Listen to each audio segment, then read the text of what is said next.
वास्तविक मीही खोलीत शिरण्याची आवश्यकता नव्हती, पण तो सारा प्रकारच मनाला अस्वस्थ, बेचैन करत होता.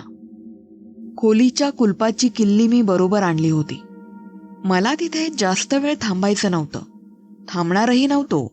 मनाच्या समाधानासाठी ठरवलं की खोलीचं दार उघडावं, एकदा आत नजर टाकावी, मग दार लावून आपल्या पावली परत जावं.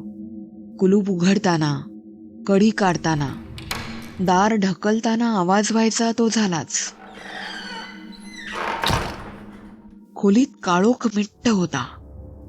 जमवून आणलेला धीर ओसरायला लागला होता. त्याआधीच मी आत गेलो. क्षणभर काही दिसेच ना. मी टॉर्च शिलगावला, आत प्रकाशझोत फिरवला आणि टॉर्च माझ्या हातून जवळजवळ पडलाच.